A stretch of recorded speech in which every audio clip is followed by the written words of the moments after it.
मित्रों, जोशी मठ का नाम आजकल पूरे भारत समेत विश्व में चर्चा में है। आइए जानते हैं जोशी मठ की सच्चाई, जो वेदों पुराणों से होते हुए आज तक के कालचक्र पर बनी हुई है। जोशी मठ। आजकल हर कोई सिर्फ एक ही बात कर रहा है कि जोशी मठ का क्या होगा, लेकिन क्या आपको पता है जोशी मठ बना कैसे? क्यों जोशी मठ को स्वर्ग का द्वार कहा जाता है? जोशी मठ की भौगोलिक स्थिति क्या है? लोगों के साथ साथ आर्मी के लिए जोशी मठ की क्या इम्पोर्टेंस है? अगर जोशी मठ के पहाड़ दरक जाते हैं तो क्या बद्रीनाथ धाम का क्या होगा? और सबसे अहम सवाल, जोशी मठ की इस हालत का जिम्मेदार कौन है? इस वीडियो में आपको जोशी मठ से जुड़े हर सवाल का जवाब देने की कोशिश होगी। तो चलिए सुनाते हैं आपको जोशी मठ के बनने से लेकर उजड़ने तक की कहानी। ज्योतिर्मठ के जोशी मठ बनने की यात्रा काफी लंबी रही है।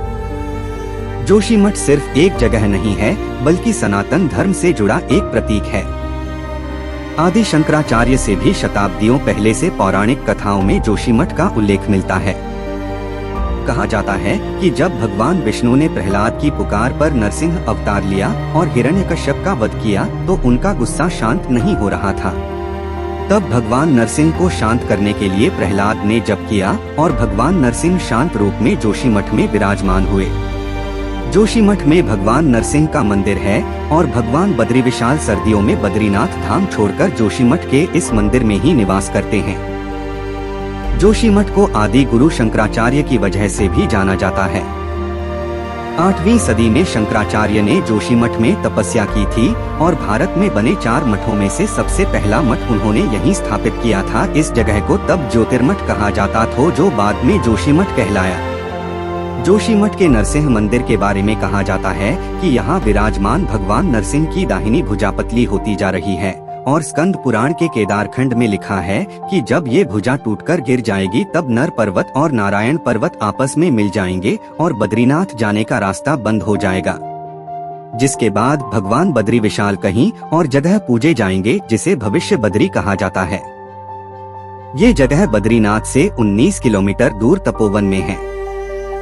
जोशी मठ का संबंध 7वीं से 11वीं शताब्दी के बीच कुमाऊं और गढ़वाल क्षेत्र पर शासन करने वाले कत्यूरी राजवंश से भी बताया जाता है। कहा जाता है कि कत्यूरी शासन में जोशी मठ का नाम कीर्तिपुर था, जो उनकी राजधानी थी। कत्यूरी शासक ललितशूर के ताम्रपत्र में इसे कीर्तिपुर और कहीं कार्तिकेयपुर नाम दिया गया है। माना जाता है कि कत्यूरी राजवंश के संस्थापक कंटुरा वासुदेव ने यहाँ अपना शासन स्थापित किया था। इस राजवंश के राजाओं ने यहाँ हर तरफ मंदिरों की स्थापना करवाई। कीर्तिपुर को ही बाद में जोशी मठ कहा गया।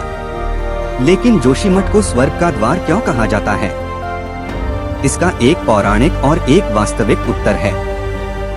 कहा जाता है कि जब पांडवों ने राजपाट छोड़कर स्वर्ग जाने का निश्चय किया तो उन्होंने जोशी मठ से ही पहाड़ों का रास्ता चुना। बद्रीनाथ के पास पांडुकेश्वर को पांडवों की जन्मस्थली बताया जाता है। बद्रीनाथ के बाद माणा गांव पार करने के बाद एक शिखर पड़ता है स्वर्गारोहिणी। यहीं से पांडवों ने एक एक कर युधिष्ठिर का साथ छोड़ना शुरू किया था। फिर अंत में एक कुत्ता ही युधिष्ठिर के साथ स्वर्ग तक गया था। इसी पौराणिक कथा के चलते जोशी मठ को स्वर्ग का द्वार कहा जाता है। लेकिन इसका एक वास्तविक उत्तर भी है। जोशी मठ को पार करने के बाद आगे फूलों की घाटी आती है और औली की शुरुआत होती है, जिसकी सुंदरता स्वर्ग जैसी है, जिसके चलते भी जोशी मठ को स्वर्ग का द्वार कहा जाता है। तो ये है जोशी मठ का इतिहास और उससे जुड़ी किंवदंतियां।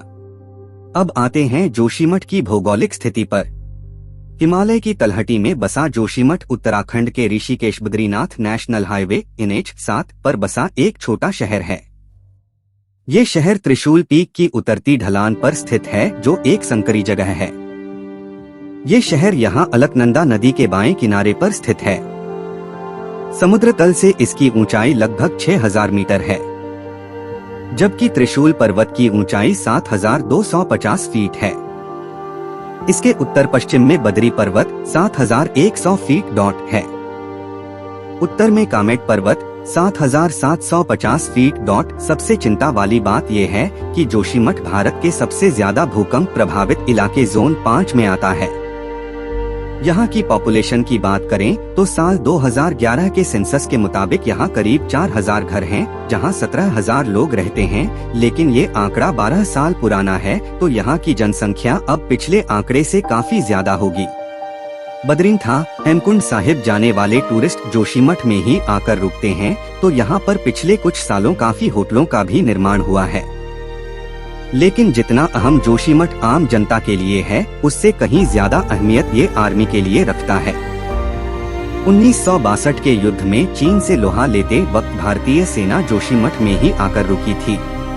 चीन बॉर्डर पर स्थित नीतीमाणा गांव जाने का रास्ता जोशीमठ से ही होकर गुजरता है और लैक पर देश की सुरक्षा में रत आर्मी का कैंप भी जोशीमठ में ही स्थित है। यही कारण है कि जो 900 करोड़ की लागत से 4 धाम रोड बन रहा है, वो भी जोशीमठ से होकर गुजरता है। चीन के साथ सीमा विवाद दिन ब दिन बढ़ता जा रहा है और भारतीय सेना को सीमा तक आवाजाही करने, रसद और एम्यूनेशन पहुंचाने के लिए 4 धाम रोड परियोजना स्ट्रेटेजिक रूप से काफी अहम हो जाती है। लेकिन कहीं यही 4 धाम परियोजना ही तो जोशीमठ के पतन का कारण तो नहीं बन गई। बस यहीं पर हम बात करेंगे इस वीडियो के आखिरी और सबसे अहम सवाल पर कि आखिर जोशीमठ की इस हालत का जिम्मेदार कौन है और क्या जोशीमठ को बचाया जा सकता है या नहीं। इस सवाल का जवाब जानने के लिए आपका इतिहास में जियोलॉजिस्ट्स ने जोशीमठ और उसके आसपास के एरिया के बारे में क्या कहा था, उसके बारे में जानना जरूरी हो जाता है। सबसे पहले साल 1939 में आर्नोल्ड हेम और ऑगस्ट गैंसर ने अपनी किताब सेंट्रल हिमालय में बताया था कि जोशीमठ इतिहास में आए एक बड़े लैंडस्लाइड पर बसा है। इतिहासकार शिव प्रसाद डबराल भी अपनी किताब में लिख चुके हैं कि जोशीमठ में लगभग 1000 साल पहले एक लैंडस्लाइड आया था, जिसके चलते कत्यूर राजाओं को अपनी राजधानी जोशीमठ से शिफ्ट करनी पड़ी थी। लेकिन पिछले 50 साल की ओर देखें तो 1976 के आसपास जोशीमठ में लैंडस्लाइड के काफी इवेंट्स हुए थे, जिसकी जांच के लिए तत्कालीन गढ़वाल कमिश्नर महेश चंद्र मिश्रा की अध्यक्षता में उत्तराखंड सरकार ने एक कमेटी बनाई थी। मिश्रा ने जियोलॉजिस्ट्स की मदद से गहन जांच की और एक टू द पॉइंट रिपोर्ट तैयार की। इस रिपोर्ट में भी साफ कहा गया था कि जोशीमठ किसी ठोस चट्टान पर नहीं बल्कि पहाड़ों के मलबे पर बना है, जो अस्थिर है। और अगर जोशीमठ को बचाना है तो यहाँ पर कंस्ट्रक्शन को कम करने की जरूरत है, और अगर कोई खास कंस्ट्रक्शन करनी भी है तो उसे गहन जांच के बाद ही शुरू किया जाए। जोशीमठ में बड़े कंस्ट्रक्शन पूरी तरह बंद किए जाएं। जोशीमठ के आसपास ग्रेटिक बोल्डर्स यानी कि बड़े बड़े चट्टानी पत्थरों को बिल्कुल न छेड़ा जाए और ब्लास्टिंग पर पूरी तरह से रोक लगा दी जाए। जोशीमठ के आसपास के एरियाज में पेड़ लगाने की बात भी कही गई थी, ताकि जमीन की पकड़ बनी रहे, और पानी की निकासी के लिए पक्का ड्रेन बनाने की सलाह भी दी गई थी। लेकिन ये एक सरकारी रिपोर्ट थी और सरकारों ने इस रिपोर्ट को डस्टबिन में डाल दिया, क्योंकि पिछले कुछ दशकों में जोशीमठ में वो सब हुआ जिसके लिए मिश्रा रिपोर्ट में मना किया गया था। आर्मी के लिए एस्टेब्लिशमेंट्स बनाई गई, ITBP का कैंप बना, औली में कंस्ट्रक्शन हुई, Tapovan Vishnugarh hydro power project के इर्द गिर्द कंस्ट्रक्शन की गई। बद्रीनाथ जाने वाले श्रद्धालुओं के लिए बड़े बड़े होटलों का निर्माण हुआ, जिससे जोशीमठ की स्लोप पर काफी छेड़छाड़ हुई और ड्रेनेज की कोई व्यवस्था न होने की वजह से होटलों और घरों से निकलने वाले पानी ने स्लोप को खोखला कर दिया, जिसके चलते जोशीमठ एक टिकिंग टाइम बॉम्ब में तब्दील हो गया। जियोलॉजिस्ट के मुताबिक जोशीमठ की इस हालत के पीछे Tapovan Vishnugarh hydro power project और 4 धाम परियोजना के तहत बन रहे हेलंग बाईपास की सबसे अहम भूमिका है।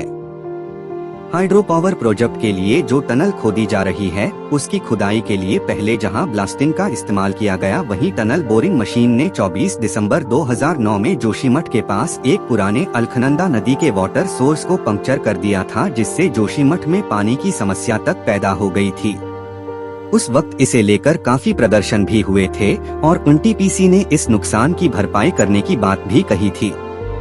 हालांकि ये टनल बोरिंग मशीन कई बार फिर फंसी और इसे फिर निकाला गया, जिसके लिए ब्लास्टिंग भी की गई, और 2019 में ये आखिरी बार फंसी थी और अभी भी वहीं फंसी हुई है, और टनल का काम 2 किलोमीटर तक का बचा हुआ है। फिर 7 फरवरी 2021 को ऋषिगंगा में आई भीषण बाढ़ ने भी जोशीमठ को काफी नुकसान पहुंचाया। इसके अलावा हेलंग बाईपास के निर्माण के दौरान भी एहतियात नहीं बरती गई, जिसका परिणाम आज जोशीमठ भुगत रहा है। सबसे हैरान करने वाली बात है कि इतने फ्रेजाइल एरियाज में इतने बड़े बड़े निर्माण करने के दौरान किसी तरह की हाइड्रोजियोलॉजिकल स्टडी तक नहीं की गई कि धरती के अंदर पानी की क्या स्थिति है। लेकिन ऐसा नहीं है कि इसमें सिर्फ सरकारों का ही दोष है। इसकी ओर आम लोगों को भी ध्यान देने की जरूरत है, क्योंकि जियोलॉजिस्ट्स की माने तो जोशीमठ की भौगोलिक स्थिति के मुताबिक इसे एक गांव ही रहने देना चाहिए था, लेकिन अर्बनाइजेशन और व्यापार के चलते इस इलाके पर इमारतों का बोझ बढ़ता गया, जिसका परिणाम आज हम भुगत रहे हैं। यही नहीं, जियोलॉजिस्ट्स की माने तो जो जोशीमठ के नीचे अलकनंदा नदी बह रही है, वो भी लगातार पहाड़ की स्लोप की जड़ को काट रही है। चार धाम परियोजना के खिलाफ भी सुप्रीम कोर्ट में अपील की गई थी ताकि पहाड़ी इलाकों को बचाया जा सके, लेकिन ये फैसला भी सरकार के हक में ही रहा था और अब जोशीमठ में इस परियोजना के परिणाम भी दिखने लगे हैं। यानी व्यापारियों से लेकर सरकारी बाबुओं और इंजीनियर्स द्वारा जियोलॉजिस्ट्स की अनदेखी के चलते पहाड़ों का ये हाल हो रहा है। खैर, ये तो इतिहास की बात हुई, लेकिन क्या जोशीमठ को बचाया जा सकता है? इस पर जियोलॉजिस्ट एसपी सत्ती का कहना है कि अब साइंस का कोई रोल नहीं रह गया है। अब तो सिर्फ लोगों को बचाने पर काम करना चाहिए, क्योंकि जो नुकसान हो चुका है उसे अब ठीक नहीं किया जा सकता। अफसोस, लेकिन सच, यानी दुनिया के लिए ये स्वर्ग का द्वार न जाने अब किस घड़ी बंद हो जाए।